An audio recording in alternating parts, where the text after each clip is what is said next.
Okay, may gabi ka na tong tanan mga ma'am sir.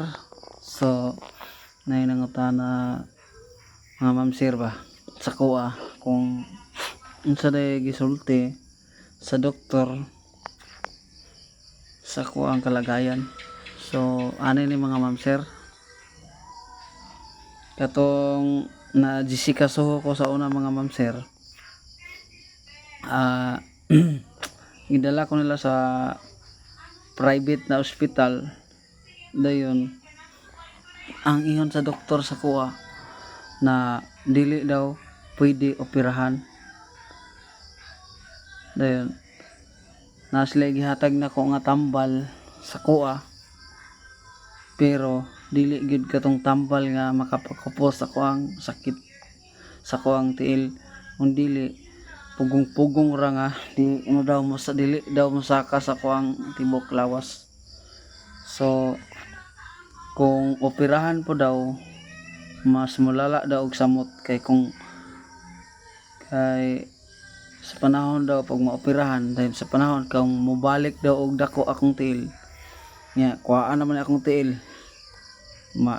pagkuhaon ng mga kuhaan ani kuhaon silbi ang panit magamay na kay makuhaan naman to.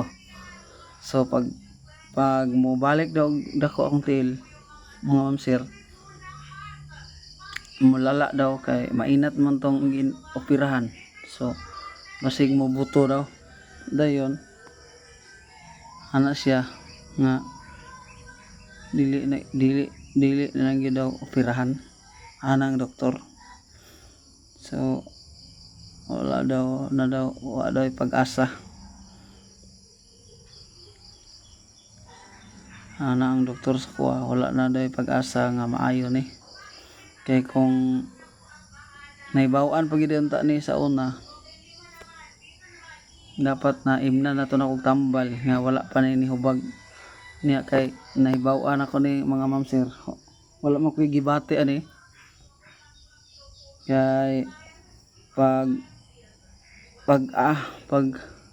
nana ko gibati ni dako naman ni diretso nga ingon ang doktor pag once na mapaakan daw kani nga lamok dagan pa og pulo ka tuig usa mo resulta niya kay wala man jud gipamati ato nga panahon na one time na gitakigan ko pagkagabi tapos pag mata na ko pagbuntag kay inidako naman akong tiil. So mao na dito mga ma'am sir nga kanang sa bata pa ko napaakan na ko og katong labok kay nagsugod ni ako ang nainani ni akong tiil nagsugod ni 16 pa akong edad. So sa to pa napaakan ko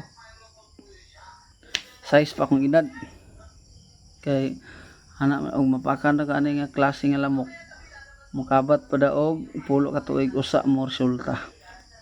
So kay nga sugod man ni 16 akong edad so gunabana gyud mga size pa akong edad na napaakan ko. So kinsa man tayo magdahom nga inaani ato ang nanadete gidardala nga inaani mo na nga anang doktor dili na daw pwede operahan ano sila mo na nga akong pag-asa o paglaom na lang yun mga ma'am sir nga diha lang yun sa atong buhay na Dios akong itugyan akong isalig diha na gyud sa atong buhay na Dios ang tanan tungod kay naa sa Dios ang milagro. So yan lang mga ma'am sir, I hope na natubag na ko ang inyong mga pangutana kay para di po mo ma-action kabalaka diya. So yan lang mga ma'am sir, God bless. Salamat kayo sa inyong komento o mga pangutana. Salamat, bye bye, Merry Christmas sa tanan.